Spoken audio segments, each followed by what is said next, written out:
de Carolina Moisés. Carolina es, fue diputada nacional por Jujuy, dirigente del Frente de Todos local. ¿Cómo estás, Carolina? Te saludamos Gabriel Soy y Noelia Barral Dijera. Muy buenas noches. Buenas noches, mucho gusto en estar en contacto con ustedes. Actualmente soy diputada nacional y muy preocupada, lo hemos pasado bastante mal durante estas horas, pero quería empezar agradeciendo a los pocos medios de comunicación que tomaron las noticias de Jujuy, que se preocuparon por escarbar y buscar la otra cara, ¿no? La otra versión de los hechos y no la oficial de Foral. ¿Cómo tomaste la conferencia de prensa que dio hoy el gobernador y esta marcha atrás parcial con la modificación del artículo 50? Esto que hablábamos recién con Daniel, ¿no? Este artículo que hablaba del reconocimiento de los pueblos originarios y de su derecho a las tierras que ocupan. Mira, en primer lugar bien, porque teníamos una expectativa de que de marcha atrás para que mañana no se jure la Constitución. Ese es el primer punto que no ha quedado muy claro, porque todos me están preguntando si lo que dijo el gobernador implica que se va a reconsiderar el texto de la Constitución y se va a volver a convocar a la convención hoy está activa, si bien cerró una etapa, pero podría volver a revisar los textos. De hecho, lo dijo el gobernador, que va a revisar parte de los textos. Pero claramente no quedó claro y aumenta la incertidumbre de que si mañana la va a sostener la jura, ¿no? Porque hay varias consideraciones. En primer lugar, habló únicamente el artículo 50. Y con respecto a los derechos que tienen no solo las comunidades aborígenes, sino todos los ciudadanos jujeños, pero en particular las comunidades que tienen tutelado este derecho a través del convenio de la OIT y de la Constitución Nacional, en este sentido es que ellas pueden opinar sobre todo el texto constitucional, no únicamente sobre el artículo donde son nombradas las comunidades aborígenes. Entonces, el planteo del gobernador un poco es decir, bueno, no les gusta este texto que ellos escribieron sin consultar a las comunidades, entonces vamos al texto anterior, a la de la Constitución del 86. Y creo que no es un blanco o negro, porque no debe ser un monólogo. Las comunidades están preocupadas y quieren intervenir en la redacción, pero no únicamente del artículo que quiere el gobernador, donde se nombran los derechos de las comunidades, sino justamente sobre la integralidad de la Constitución, porque los derechos de los aborígenes son los derechos ciudadanos también, no solamente aquellos que afectan su nombre o su identidad. Por otro lado, no hay un consentimiento libre e informado. Lo que hay es una notificación por parte del gobierno provincial de un texto y esos papeles que mostró el gobernador, que es una hoja por cada consentimiento informado. Yo no sé si están firmadas o no, no las hemos visto. Él habla de más de 100 comunidades que han firmado eso. Pero si ustedes ven, es una hoja con un texto que se le ha entregado a las comunidades, que dice que consiente el texto constitucional sin conocer el texto constitucional. Entonces, ahí también está la manipulación de la información, porque que el gobierno provincial tenga una hoja firmada por 10, 20, 100 comunidades, puedes tenerla, pero no es legítima. Y ese es el enojo que tienen las comunidades, porque las imágenes que ustedes muestran tienen que ver con el engaño, con la mentira, y creo que de alguna forma hoy vuelve a suceder lo mismo, porque el capítulo que habla de las tierras fiscales y el capítulo que habla de los recursos naturales y el capítulo que habla de el agua, de la utilización del agua y de un nuevo organismo autárquico que defina la utilización de esos recursos acuíferos, que además en la zona de la Puna es muy escasa, esos 3 artículos el gobernador no los nombró.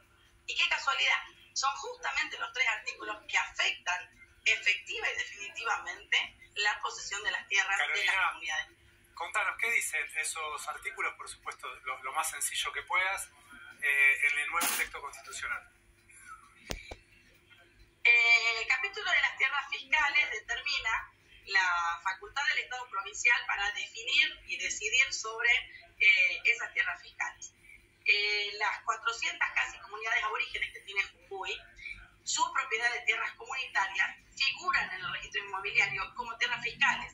porque no se le ha dado los títulos de propiedad como dice la Constitución Nacional. Esto es un problema que no solo pasa en Jujuy, a nivel nacional, los organismos junto con las provincias no han podido avanzar en los relevamientos, yo creo que por falta de decisión política. Por lo tanto, hoy, del 100% de las tierras de propiedad comunitaria de la provincia de Jujuy, solamente el 15% las comunidades tienen su título de propiedad. El otro 85% figuran en inmuebles como tierras fiscales. Entonces el gobernador omite expresar qué va a hacer con el capítulo de tierras fiscales, que le da todas las facultades al Poder Ejecutivo para decidir sobre esas tierras fiscales. Pero además poniendo como prominencia el destino de esas tierras la explotación productiva. Tampoco define de qué.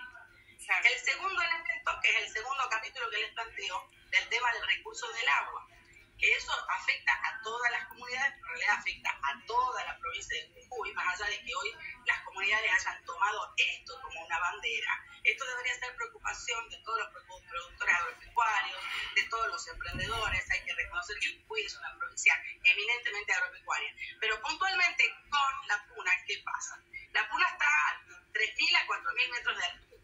Es un desierto de altura con escasez de agua y lo que existe son las aguas subterráneas.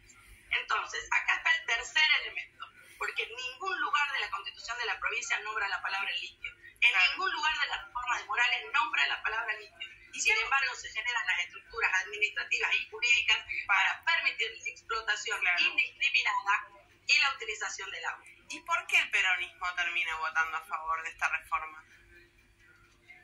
Parte del peronismo, lamentablemente parte del peronismo ha legitimado esto, ha votado, en algunos casos sí se han planteado dictámenes de minoría, como se llama, digamos, planteando alternativas con un articulado distinto en algunos capítulos, pero lamentablemente, bueno, la mayoría de ellos ha decidido votarlo. Mira, yo como diputada nacional y referente del peronismo y de un espacio político particular, nosotros fuimos los primeros hace un año atrás en decir no a la reforma integralmente. Y después estamos convencidos de que fue lo correcto, porque también quiero aclarar, el texto constitucional no ha sido debatido ni ha sido informado a la comunidad Jujuy, por eso es el enojo de los docentes, de los artistas, entonces, de los comerciantes. Reformulo parcialmente la pregunta. ¿Por qué parte el texto apareció hace 5 días. ¿Por qué parte del peronismo vota esto? ¿Por qué hay una parte del peronismo que apoya esto? Y bueno, porque hay partes que consideran que esta constitución es, como dice el gobernador, moderna. A ver, hay un maquillaje. Sin discutirla, sin que tenga consenso social. Sí, lamentablemente. Mira, solamente 3 convencionales del peronismo, 2, el doctor Carlos de París y la doctora Amelia de Dios, que trabajan en nuestro espacio político, renunciaron una semana antes y denunciaron la metodología del apuro, del express, de la falta de debate, de la falta de consenso. Y la doctora Noemí Méndez se presentó a la convención, expresó su rechazo y se retiró. Esos son los 3 de los 13 convencionales que tenía el Partido Justicialista que tomaron esta decisión, porque nosotros estamos convencidos de que esto es un engaño. O sea, es verdad que hay partes modernas, que hay partes interesantes, que hay nuevos derechos, eso es cierto, pero eso maquilla, digamos, la verdadera intención de una manipulación y una concentración de poder, porque sacando del tema de las comunidades aborígenes, que era lo que le estaba explicando en particular de sus demandas, también hay una realidad que es la concentración de poder en el Poder Ejecutivo. Por ejemplo, los organismos de control, el Tribunal de Cuentas es eliminado, si bien se crea una auditoría, pero las autoridades de esa auditoría van a ser designadas por el Poder Ejecutivo. O sea, no hay ninguna posibilidad de equilibrio de poderes. Hay una concentración total que genera, por supuesto, un desequilibrio que nos lleva a que incumple con los derechos. Y si gran parte de la oposición, del bloque mayoritario de la oposición, termina respaldando también la reforma constitucional que propone el gobernador, es difícil también que se reequilibre ese reparto del poder en la provincia.